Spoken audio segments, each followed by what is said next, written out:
Hey everybody, Mr. Pearson here this week. Welcome back to Cook-a-Doodle-Doo. We're back inside my kitchen, and this week we are going to be working with cold aging steaks.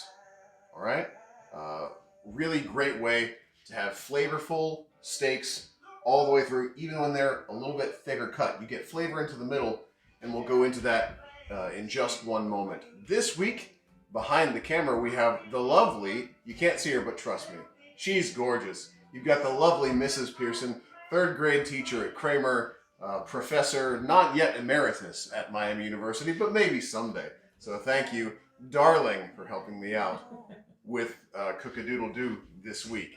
All right, so as far as our preparation, I've got the oven set at 375. It's like, wait, we're doing steaks. What's the oven for? Guys, the oven is to finish cooking the inside without adding direct heat to the outside. You don't want shoe leather on the outside and then, raw in the middle. So you've got to cook the outside. The oven is to finish the inside. So we'll get more to that as we get through with our steaks. Today we're going to go straight to a viewer question. Viewer question number 1. Tom Y. from Trenton, Ohio asks, what is the purpose of salting and aging the meat? Well, Tom Y., the purpose is to actually get the salt to get inside the meat fibers, okay?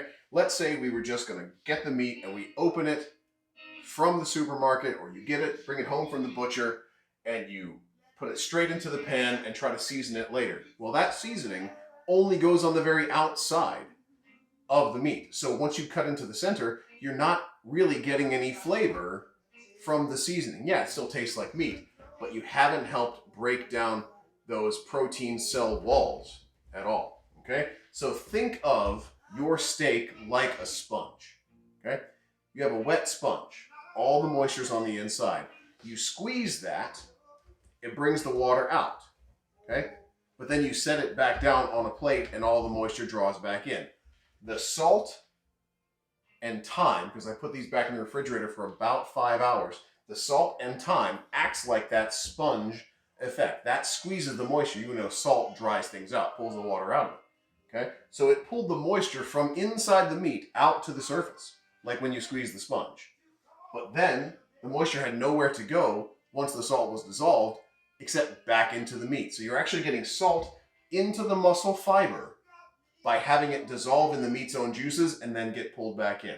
That's how we're going to get uniform flavor all the way through, and not just a salt crust on the outside. I also put a little bit of black pepper on there to get that going, okay? With this cookware here on my hot stove top, it's not exactly, your grandmother's first Teflon pan. It's kind of a ceramic nano coating. Pans are pretty good these days, so you don't have to use a ton of butter or oil. We're only going to use a little tiny drizzle of olive oil and swirl that around on the hot pan to make sure nothing's going to stick. Okay? And then the meat's going to go on. You'll notice that I'm going to put just one of these steaks on because one of them's going to be medium and one of them's going to be medium rare. So different cooking times, different flavors require different cooking times. Okay? So they're not going to be on the same. Choose this steak right here. And I'm going to remember, I'm putting it at the top of the pan. Okay. That one's going to be on for just a little bit longer, so I don't want to be swirling it and forgetting which steak I've put in. So the one at the top of the pan is the one that's going to be a little bit more well done. Now, these are petite sirloin steaks. That's the cut of meat. You can see dark red, with only a little bit of marbling of fat throughout. The fat's where the flavor comes from, but this isn't hunks and gobs of gristle. It's mostly a lean cut. Okay? Which leads us to our next viewer question. Joyce D. from Wichita, Kansas asks, what cut of meat are you using and where does it come from on the cow? Well, Joyce, so glad you asked. Like I said, this is the sirloin. It comes from the back half of the top of the cow. Okay, just before you get to the rump or the round part that is often used in smoking or slow cooking. Okay? The sirloin is up along the spine. It's above the tenderloin, which is where the filet mignon comes from, and a lot of people think that that's the very best cut because that's the best flavor. This is relatively close to that cut. So it's not going to be very tough. It's going to taste pretty good. Okay? By my count, that first steak has been on the heat for about 90 seconds, maybe 2 minutes, which means I'm ready for the other steak, the one that's going to be medium rare, to go on. And if you lose count of how many minutes it's been, you can just sort of take a look. I can see that brown is slowly creeping up the side into the red meat. Okay? That means that we're getting a sear on that bottom, and it's about time for me to put in steak number 2. Okay? Hearing a little bit of that sizzle. Speaking of things you might be hearing, today's background music is from Otis Redding, 1968. It's his Dock of the Bay album. Okay? Very, very classic R&B soul singer. Otis Redding, fantastic to listen to. All right? While I start to get a sear on my second steak, let me tell you about the vegetables we're using tonight. With a ribbon peeler, we can get a little camera tilt down here. I've got cucumbers at the bottom that I ribbon peeled all the way down. A little bit more elegant of a cut than just slicing it like it's on a veggie tray. And then the same thing with the carrots. So while those continue to sear,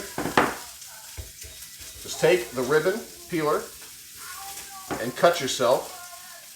No, don't cut yourself, but cut for yourself slices that go down and just sort of collect them in a bowl. Okay. And you get these nice, long, elegant cuts. Okay. You can throw away the carrot core that we're not going to use. Looks like it's about time maybe to turn that first steak. Yeah, look at that. Look at that crust that we've got on that first steak. And the brown's about halfway up the side. So now I'm going to turn that over. Okay? Not quite ready for my second steak to get turned yet. Put this back on the rest. It's important. I'm not cooking those vegetables at this exact time, but I want to take some salt. Okay? And I want a nice sprinkling of salt, and then mix that up. Okay? That's going to draw some of the extra water, just like it did on our meat. It's going to draw some of the extra water out, so that when I go to cook them in the pan, it's not a bunch of oil in the pan hitting a bunch of water on the vegetable. You don't want flare-ups, and the grease can fly everywhere, and it might not start a fire, but having hot oil drip on your arm, not really anybody's idea of a good time.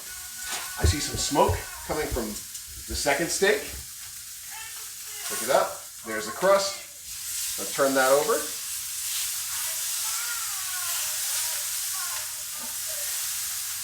At this point, I'm going to drop just a little bit of butter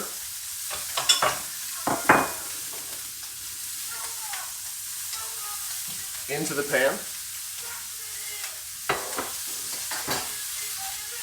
Get a spoon that I didn't get before.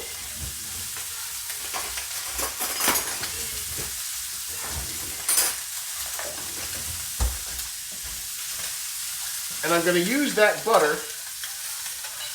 to baste the top of the steak. Okay? That moisture is going to seep back down in and prevent my steaks from drying out from the top down. It's a really simple procedure. That's all you've got to do right there. Put them back on the heat. It's not quite ready for the finish in the oven yet. Okay? Now, we have one more viewer question. Gordon R. from Edinburgh in the UK. I believe that's the capital of Scotland. Gordon R. from Scotland. Probably a big fan. He's asking, where is the senile old man who has been dragging down the show so far? Oh, Gordon, you must be Mr. McWilliams. That senile old man who's been dragging down the show so far. I think he was reaching for a bottle of Prevagen to help with his memory loss, and he fell and broke both hips. So he couldn't be with us tonight, but one of these steaks, we'll put it in the mail for him. I'm sure it'll get there before it's cold. Right? So get well soon, Mr. McWilliams. Hope to see you back on set. All right.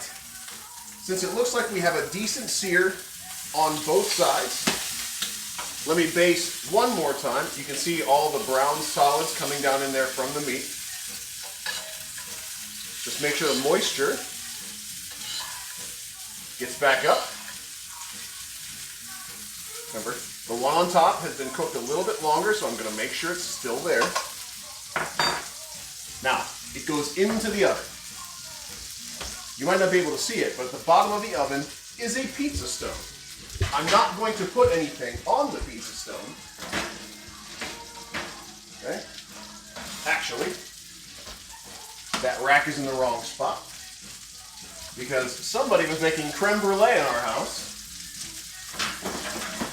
So, let me move my rack down to the middle again. There we go.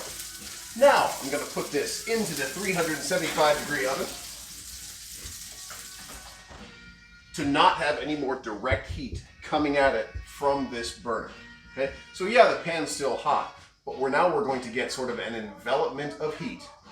Okay? Almost convection, to make sure that you get good temperature throughout.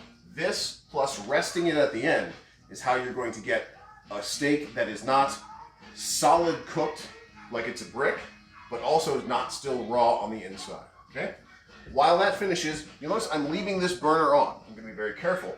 I want that burner to still be hot because we're going to use that burner for the vegetables. We're actually going to use that same pan. Okay? So like I said, we've got these vegetables here. Carrots. And underneath are cucumber. Okay? So when we've got the pan back, because it's good to probably not dirty quite so many dishes, and you'll notice this week a distinct lack of egg falling on the floor. If I had an egg, it probably would be on the floor by now, but I don't, so it's not. Right? The flavor profile that we're going to add to these vegetables. Okay? Salt, pepper, a little splash of balsamic vinegar for richness, and a little splash of red wine vinegar for brightness. Okay? It's not going to have necessarily an Asian flavor. And often you think red wine vinegar or rice wine vinegar, where you're going to get some of those Asian or Eastern flavors.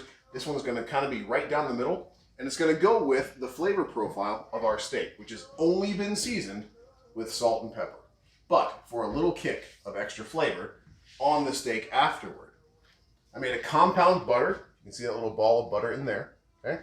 I melted the butter down, and then with a real fine mince, I put some jalapenos and some garlic in there. So we have jalapeno garlic butter to go on the steak. Once it's sliced, you just dab a little bit of this butter on each piece and watch it melt. It's fantastic. Okay? So we're going to save that until the end when we do our plating. Before we do our plating, of course, we do have to cut the meat when it comes out and after it's been rested.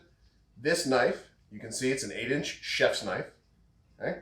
I sharpened it earlier by using the steel. A dull knife, everyone, is a dangerous knife, right? A dull knife will slip and maybe get your fingers. If it's sharp, it's going to go through what you're doing with no nicks, without bouncing around. Okay? If you're having trouble getting through the skin of a tomato, find the steel that's somewhere in your kitchen and sharpen your knife. What you're doing is you're basically realigning the ends of the metal. You're not getting rid of any of the metal. You're not shaving it off. Okay? You're realigning the little things there at the end. You take and you drag along, this way, that way. Careful not to cut yourself. That friction on the chef steel takes the blade and puts it back into alignment. Okay? After you do that, good idea to rinse the knife off, because you're going to have little tiny metal flakes that may or may not be attached to the knife anymore. So we'll give this a quick rinse.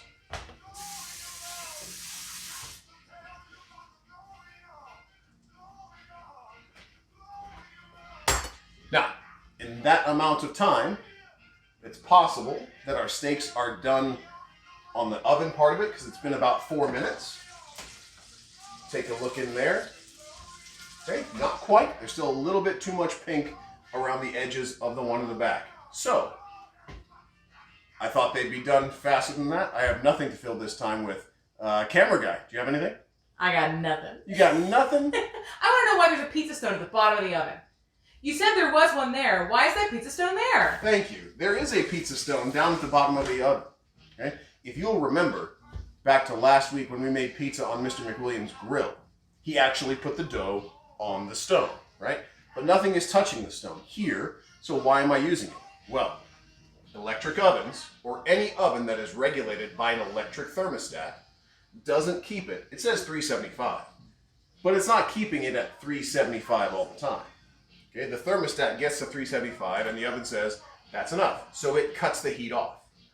The temperature slowly drops, and depending on which oven you have, it could go 10 degrees colder, it could go 30 degrees colder before the thermostat decides to kick it back on. That pizza stone soaks up the heat for as long as it's been in there, right? And then keeps radiating that heat the whole time. It means that I'm going to get less deviation from that 375 temperature, okay? It's going to be closer to that the entire time instead of rising, falling, rising, falling. So that pizza stone is actually helping me get a better interior cook on my steaks, okay?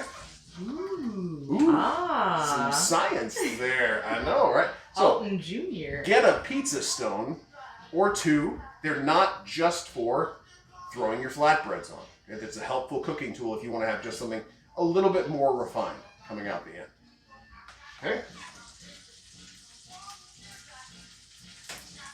Now, that 2 extra minutes seem to be exactly what the chef ordered. I'm going to grab my hot handles because the handle has been inside almost a 400-degree oven. Gently going to bring that out, not put it on the heat. Always being sure to hold the hot handle, the hot pad. Give it another baste. Got beautiful color, a great sounding sizzle.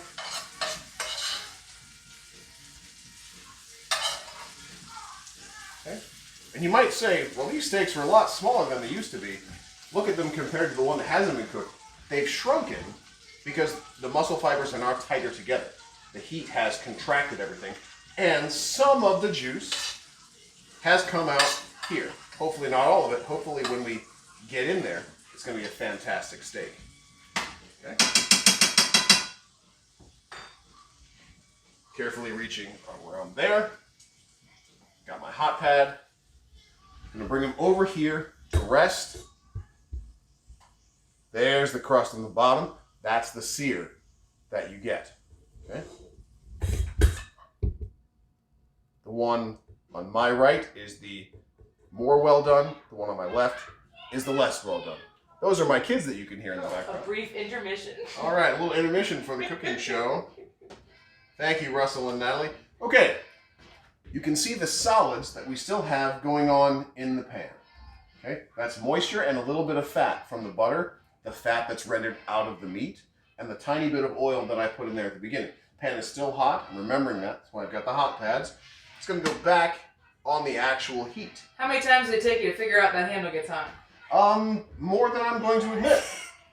Now, if you've ever held a strip of cucumber and held a strip of carrot, you'll see that they don't have the same density. I'm not going to put them in at the same time. The carrot strips, whew, there's that sizzle. That's why I salted them. Okay? I'm going to put the carrots in first, because as they are a harder root vegetable, they're going to take a little bit longer to cook and soften. The cucumber is so soft already that throwing it in for a quick flash saute is going to cover it. Because look how it doesn't have the form that the carrots do. They've already been salted, so I'm not going to throw any more on. Let them sort of baste around, getting some of that meat flavor. We're doing this while the meat is resting. Mrs. Pearson, if you can get a shot of the steaks that are down there, those sirloins, yeah? It's important to never cut into meat directly. Thank you. Never cut into the meat right after you take it off the heat. It is still cooking right now. We're not adding any more heat to it, okay? But the way that the heat changes inside and distributes the juices around, okay? If I were to cut into it right after it comes off the heat, I'm breaking those cell walls and all the connections between those muscle fibers, right? That juice is just gonna run out onto my cutting board and you don't get to eat it. By letting it sit, it's already been, how long was Russell up here? It's already been An hour? It's already been 2-3 minutes, right? By letting it sit, I'm letting the heat inside the steak redistribute the juices back around inside the steak, okay? The carrots are starting to leach a little bit of their color. I almost grabbed the hot handle. See, the carrots are leaching a little bit of their yellow color up here. And I see caramelization around the edge. That's the brown stripes on the outside, where the sugars are starting to become caramelized. That means the carrots are almost done by themselves. So I'm about to add the cucumber. Once I do that, I'm trying to wring it out. I'm trying to leave most of the moisture in the bowl.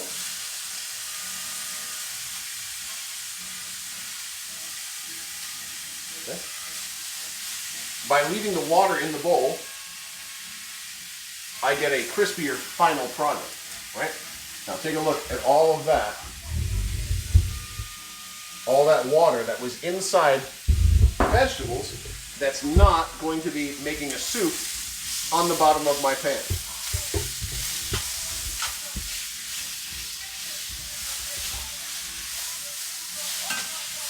Just keep moving that around a little bit. I'm going to get some moisture from my 2 vinegars. Little balsamic,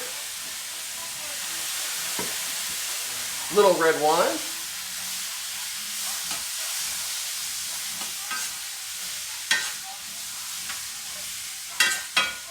move it around, make sure everything has heat on it. A final scrape of pepper.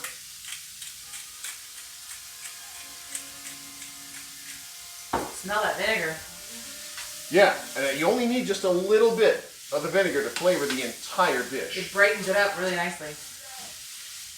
Okay. Cucumbers are still translucent. Carrots are nicely browned around the edges. You see a couple of them. It looks like a sweet potato fry. That's the end result that I'm looking for. So now I can take and remove it from the heat. And now my oven's off, my burner's off. It's still hot over here, so I'm going to be careful. But generally, the danger zone is less dangerous. Now, let's go over to these steaks.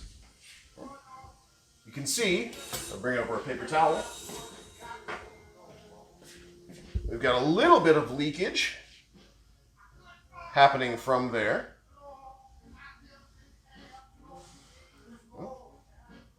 So we might just have to wait 1 more minute while these things rest. Okay? Again, if I cut them too soon, you're going to see how everything just runs right out. And then you're not eating any of that delicious juice and flavor. You're just wiping it off the counter. Mr. Pearson, sometimes at our house, when you're letting our meats rest, you put them in aluminum foil. If you, you're right, Mrs. Pearson. Sometimes when I'm having things rest, if I want them to rest for a long time and it's not a nice steak like this, okay, you can put it in aluminum foil and ball it up.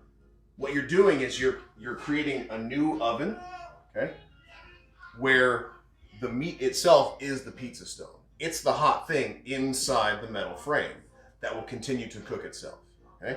So by doing it this way, this meat will cool faster than meat that is in aluminum foil. which means the juices should stop running sooner than a meat that is resting hot. So if you're resting it cold, things should cool down. It's a nice crust. A little bit faster.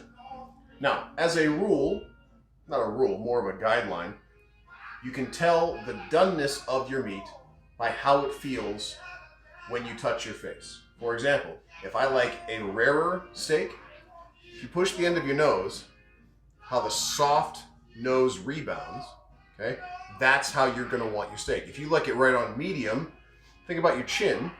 There's a little bit of flesh, definitely a harder push than your nose, okay? That level of doneness is going to say a medium steak with not much pink in the center. If you like it well done, well, you should get out of America. You should get right out.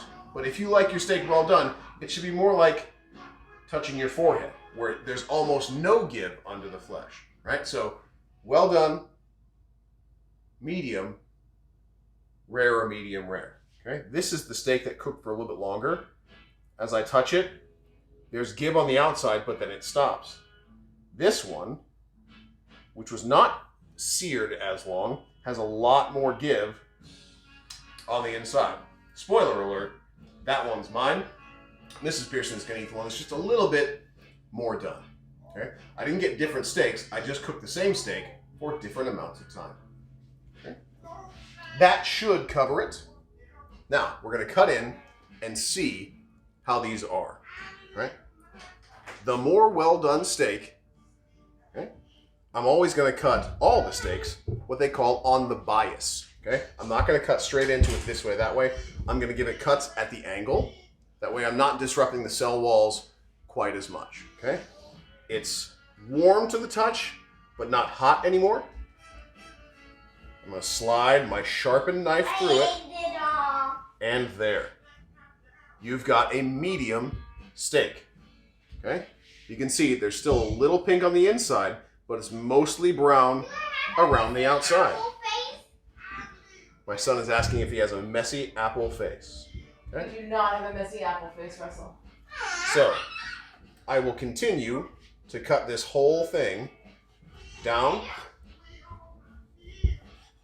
like that. And this knife is doing a pretty good job of going straight through because it was just sharpened. I'll see you soon. Okay.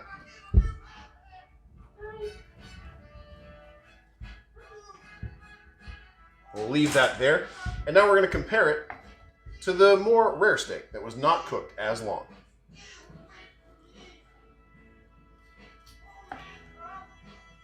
Okay.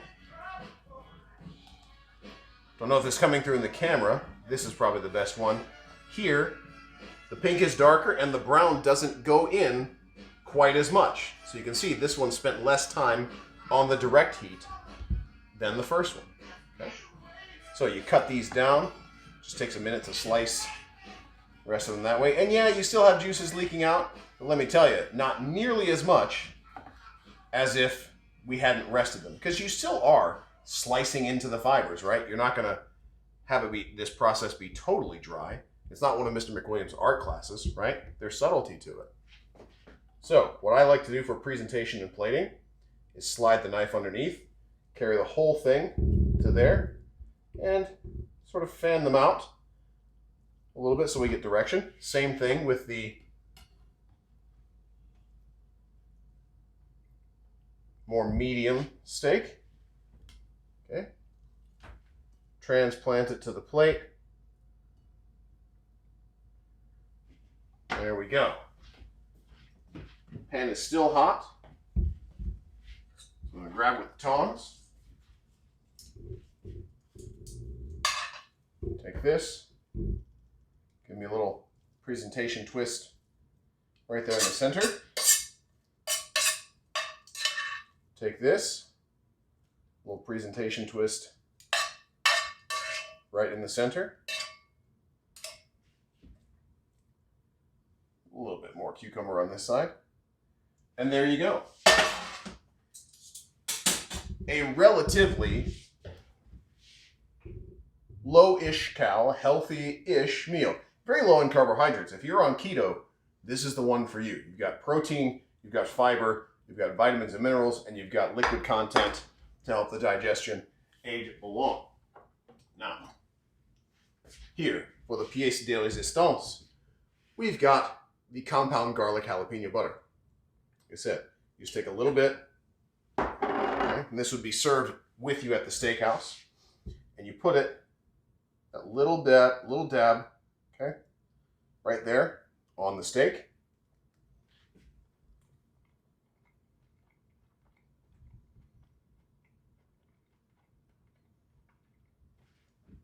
It's really good. That meat was simply treated, but I didn't abuse it. I didn't try to throw too much flavor on it, not 9 seasonings and all that kind of stuff. I don't have a gravy to pour on it. The flavor of the meat shines through with salt, pepper, and proper treatment. The butter on top adds a smoothness and then also a little kick from the garlic and jalapeno. It's a really good back and forth. Let's check the veg. Okay. Try to eat this in a more dainty fashion.